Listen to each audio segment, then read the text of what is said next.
many years,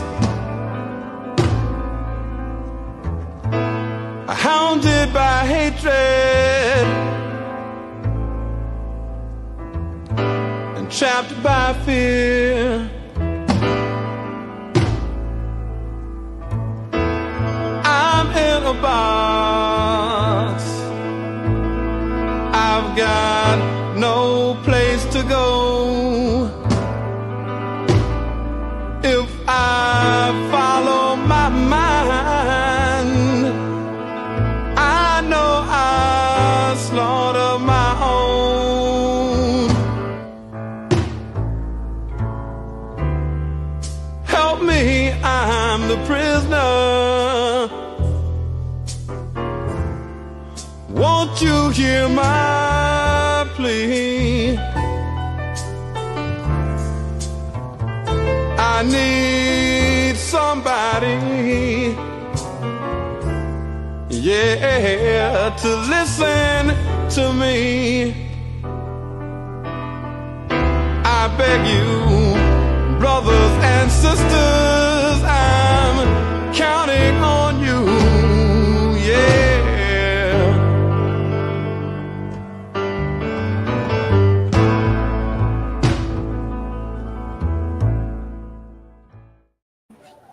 Peace and love, family. I'm Brother Frank of the Northeast Political Prisoner Coalition, and this is U.S. Political Prisoners Annual, exclusive platform of the Work to Free U.S. Held Political Prisoners. I'm joined today with my beloved sister, Betty Davis. Betty Davis, please give us your background. Let people who don't know who you are be more familiar with who you are. Well, first of all, I want to say Yahuru to our community that's listening and looking and seeing and trying to understand so that they can be better in the struggle. I'm co-founder, along with Ralph Pointer and Lynn Stewart, of the New Abolitionist Movement and the Lynn Stewart Organization. And my background is that of an educator. I had planned to go and become a college professor, and the movement started. People started, uprising. And in New York City, I'm sure you've heard of Ocean Hill-Brownsville. Well, Absolutely. Ocean Hill-Brownsville started in Harlem. Ralph Pointer was teaching at a school, PS 175, across the street from Harlem Hospital. And when the struggle began, the parents kept their school open when the teachers went out on strike against Ocean Hill-Brownsville. And the way we did it was we had a very, shall we say, revolutionary community person who somehow had the keys to the school. 2 a.m. in the morning, we walked in and we took the school. And when the Army of Occupation, known to some as the terrorist police or slave catchers, surrounded the building, the children surrounded them. And the children climbed over the fence of the school and took the school. And throughout Brooklyn, this is what went on. The people took their schools. And that history is all but gone. And it is important to understand because when, of course, the first line, being Ralph Pointer, and some of the parents were arrested, the Panthers were on their way, the Black Panthers, and Youth Against War and Fascism, and they came and they proceeded to take their places on the front lines and confront the Army of Occupation. And we won. And the reason I'm telling this story is that when you talk about my background, I once read on a book that was talking about the Long March with Chairman Mao, that the reporter was interviewing the different revolutionaries on the march. And what the reporter noticed is that they had no life. Their lives began when they started telling about when they joined the movement. None of them even seemed to remember the life they had before they joined the movement. And I remember reading that as a young person and saying, oh, that's strange. It's not strange. Your life begins when you join the struggle for liberation and freedom. And the reason it begins when you join the liberation struggle is because this oppression is so horrible and you are so destroyed inside. You don't know how bad it is until you liberate yourself by joining the movement. And so for me, I accept the definition of what they say a political prisoner is. Some people say it's someone imprisoned for their political beliefs or activities. Um, but there is no international recognition for a political prisoner, and it's obvious. But to most of us, a political prisoner is someone, a prisoner of conscience. So when you talk about the Panthers, for instance, very few people remember the Panthers began in the deep, deep South, protecting the community, and all they wanted to do was vote. And they were being beaten and bombed and lynched. And the Panthers, deacons of defense, came out and started to defend the people. This is what a political prisoner is. And so, for that reason, I feel my life began at that time. Once we took our schools, then it was a question of, well, do you let the colonials come back and take your schools from you? The people we call educators have to come from the community. It is your duty to resist. It is your duty to establish a system where you can build within the colonial institution own version of community control. And this is what political prisoners did. And this is why some of them are still held captive. I want to start, for instance, with Brother Kamau Sadiki, because he is one that rings everybody's heart. There's a whole new generation that learned about Brother Kamau when Barack Obama increased the bounty on his head, on head of Sister Asada Shakur to I think $2 million. Well, Kamau Sadiki was free at one point, and they re-imprisoned him in the death camps because he would not lead them to Asada. He would not set up a scenario where they could capture Asada. He is a father, a grandfather, in addition to being a political prisoner. He is also a veteran of the Black Panther Party.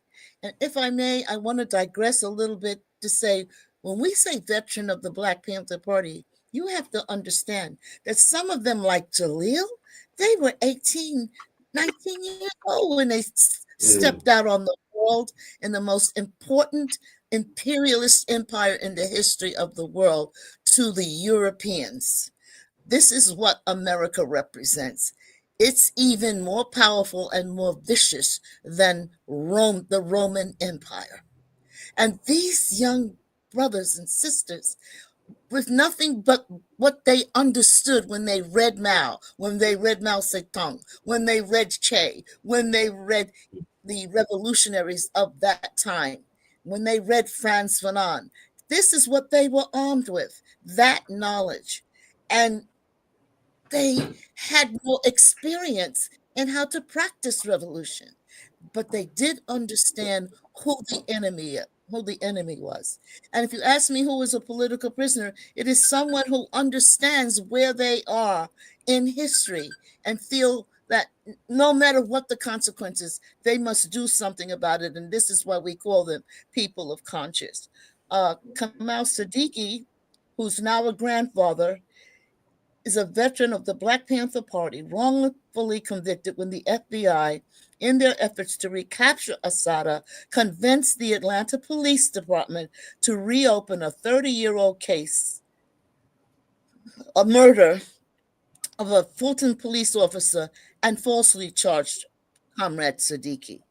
The police told Kamau that if he worked with them and got Asada to leave Cuba and go to some other country where they could apprehend her, they would not prosecute on the false police killing charge. So you see, from day one, this was a setup. Not only was it a setup, they were really portraying the role of the army of terror in this country. They're nothing but slave catchers.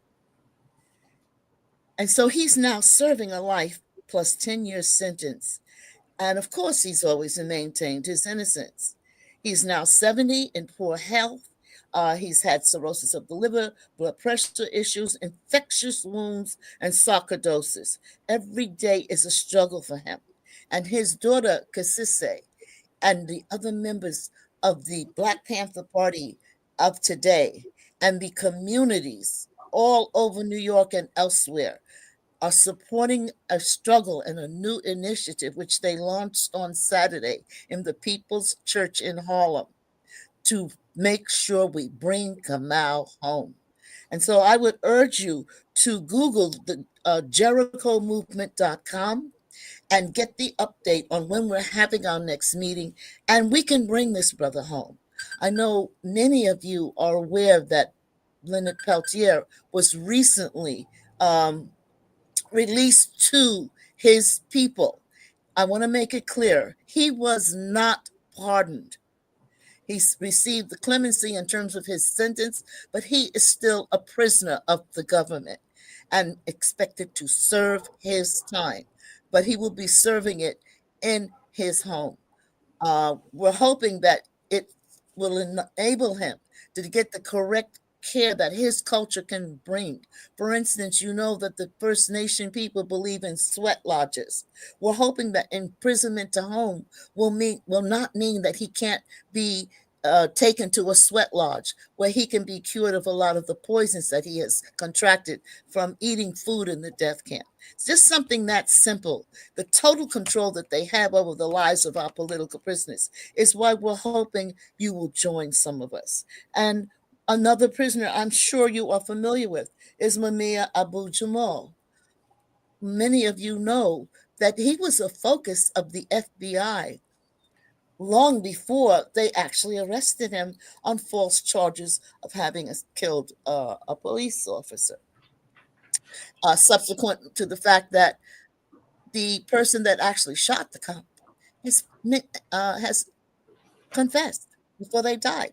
And the people who were witnesses recanted their false statements against him. In addition to that, boxes and boxes of information and testimony were not admitted most recently in a court case that was held by a Black female judge in Philadelphia.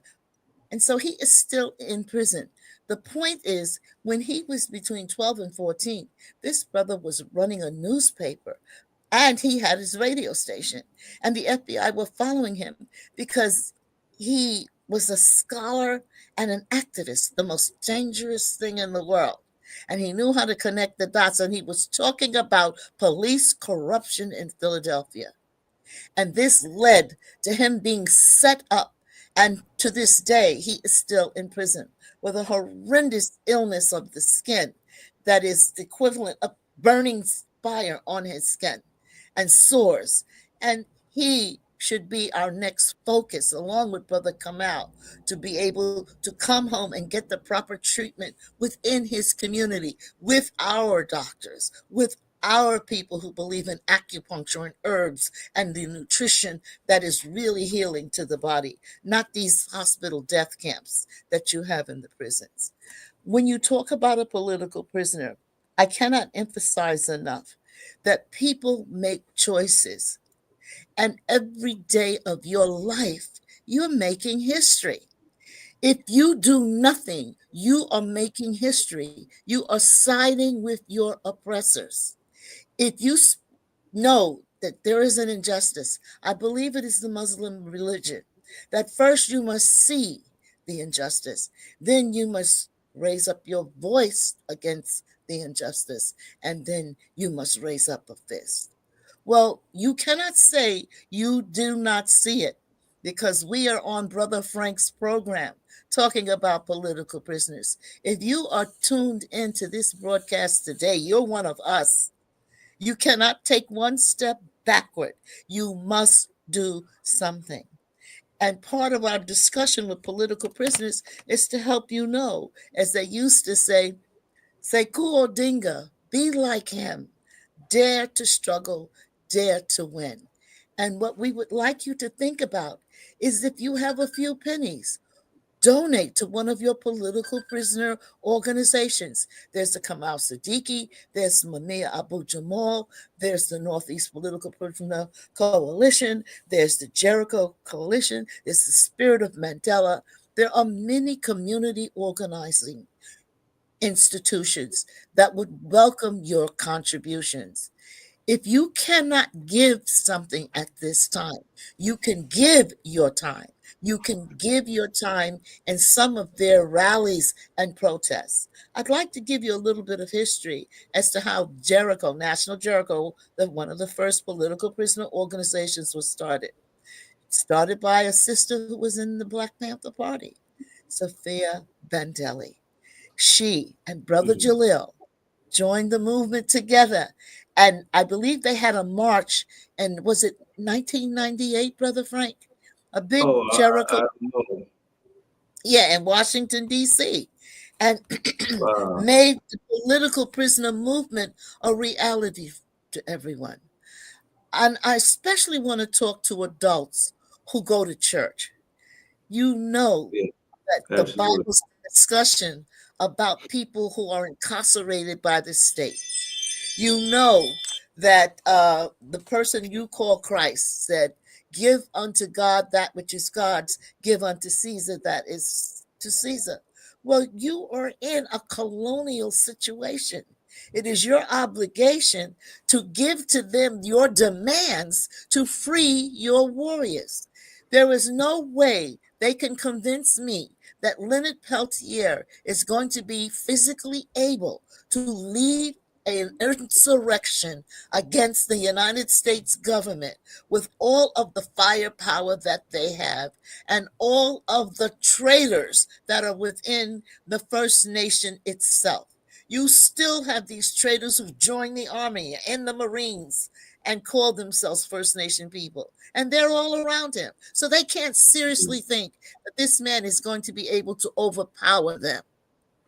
When you do not stand up against this kind of oppression, Right. you are a part of the problem. And so we're saying, wherever you are, talk about a political prisoner, learn about a political prisoner. For example, I grew up in the era of H. Rap Brown, and he will Yes. always be H. Rap Brown to me. I remember hearing some of his speeches along with the comrade I knew as Stokely Carmichael. And I cannot tell you what it meant to hear these words when Martin Luther King was saying we must turn the other cheek. And Stokely Carmichael says, no, we've got to take another road here. To Right. people like who remember the face of Emmett Till, this was liberating. You don't know what it was like to see this casket, and I salute his mother for opening that casket because I was from the South. I understand the terror of the South.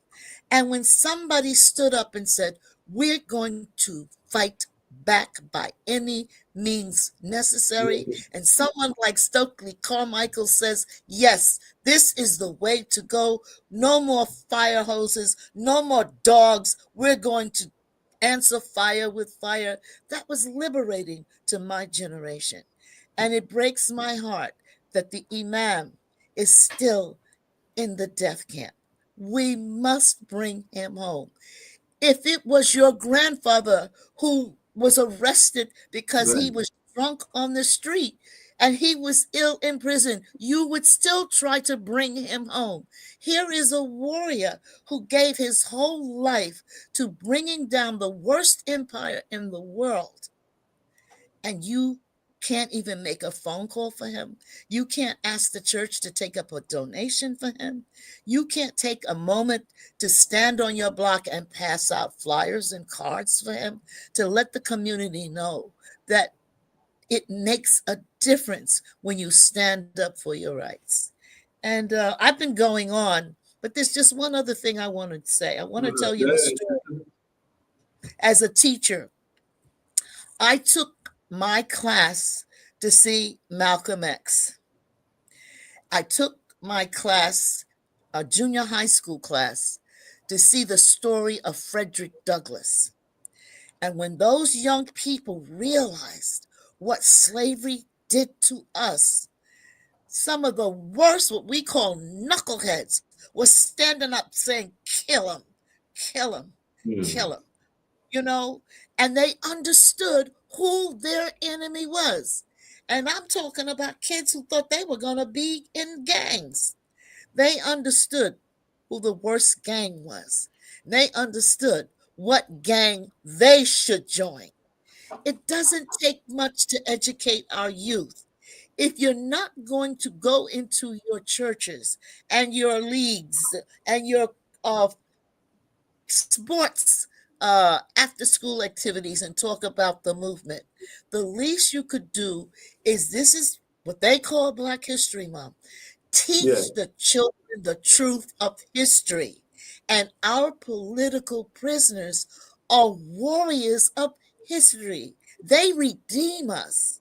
I'm embarrassed to think that I'm in a country like this, where in Bethesda, Maryland, one of the largest African graves in the world is being pushed into the sea, because they want to destroy the evidence that they took these little girls from Ghana and Nigeria, and when they were menstruating, they raped them to produce slave babies, and they died 60% because they were too young to carry a child in their womb.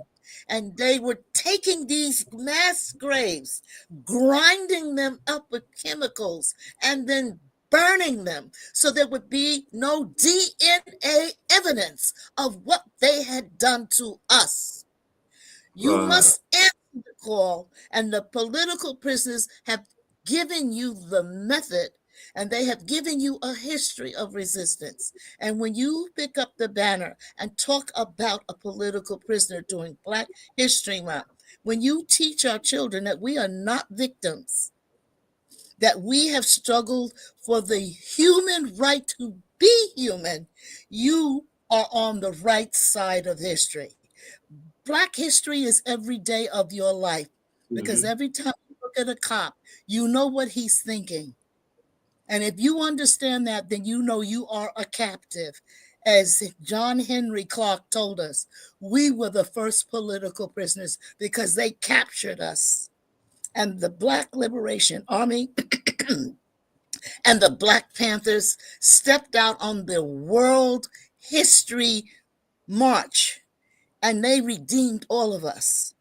You understand? You have been redeemed by their sacrifice. Now you must pick up the gauntlet and keep it going. My mate of 50 years, Ralph Pointer, transitioned on Christmas Day a year ago, Christmas morning. And the last thing he said to me was, "Sister, it's on you now.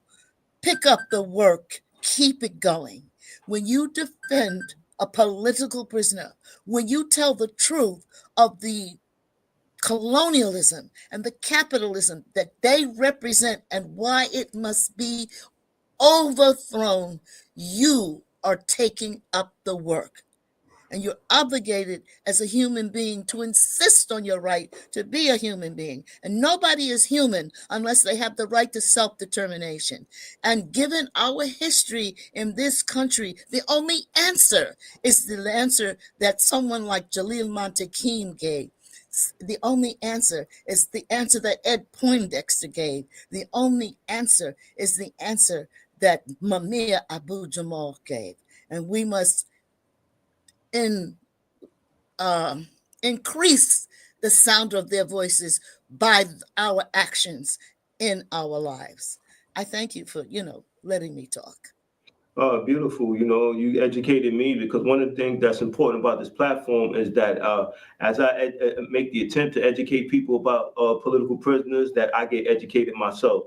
So you as you were speaking, I was taking mental notes about political prisoners and who they are, and the passion and the contribution they made to our advancement as a people. I know that when we talk about political prisoners, it's important that we talk about how they connect to political prisoners internationally, because you think about political prisoners in the motherland in Africa. You think about Patrice Lumumba, you think about Steve Biko, you think about Nelson Mandela, and Yes.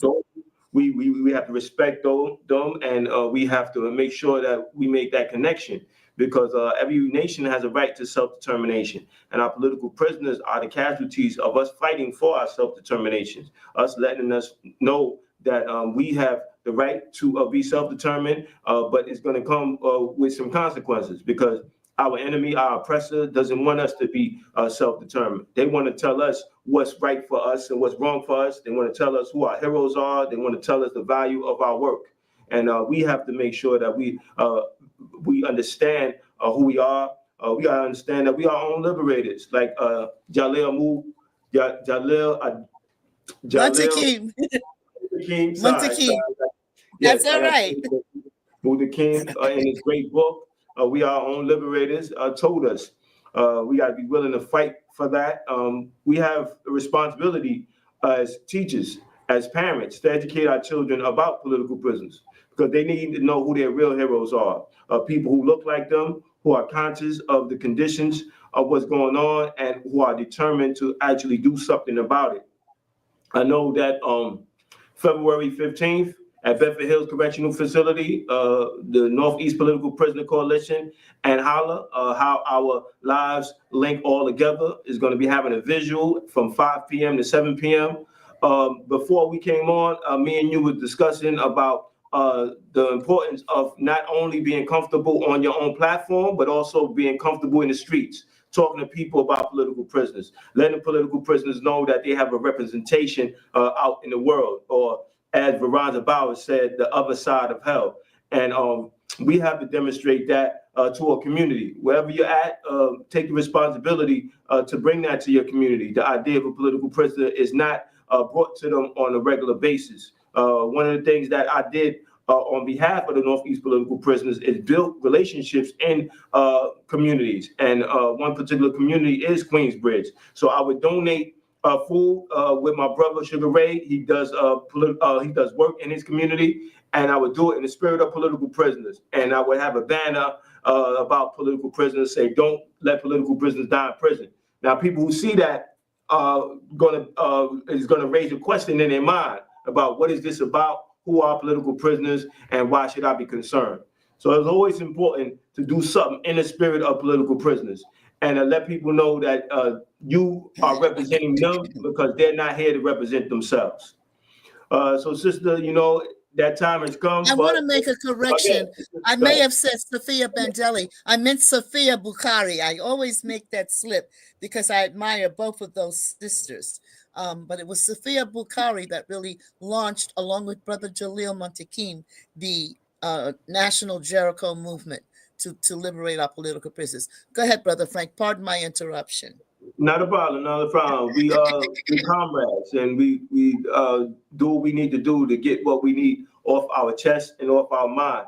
I was just wrapping it up. I gave our audience, our viewers, our closing remarks. This is Black History Month 2025. Make sure we make time to study and talk about political prisoners. Set a goal to write a political prisoner. And at this time, I'm gonna take some criticism to myself, because I have not yet wrote back Ronald Reed after he wrote me his letter. I just been going over it in my head. I usually go over a letter that I'm gonna write in my head. Ronald Reed, he was part of the Black United Front. He wrote me a letter. He gave me a package. He's looking for help, and he's looking for my support. So I'll be writing him a letter about what I did and what I have planned on doing. And those how relationships build up. So those are my closing remarks. I would like to make an announcement too, if I can. I'd like to tell everyone that WBAI was a home for Mumia Abu Jamal for many years. And WBAI, now more than ever, because the current regime means to do away with our freedom of media and the right to hear the right news. Please support WBAI 99.5 FM. And with that in mind, on March the 22nd, the day after my mate's birthday, we're going to be having a fundraiser at St. Mark's Church. That's the Jazz Church on the Bowery, 2nd Avenue and 10th Street in Manhattan, from 12 to 3 p.m. A fundraiser for our political prisoners and for WBAI. We hope you will come and make a statement by showing up. Your support for political prisoners, your support for a media outlet that supports you. Thank you. March the 22nd, Saturday, 12 to 3 p.m. Be there. All right, so we're going to end it up. Y'all know the call. What's the call? Free them all. What's the call? Free them all. Peace and love. Peace and love, and thank you. You're welcome. Thank you. Here I am, after so many years, hounded by hatred and trapped by fear. I'm in a box, I've got no place to go.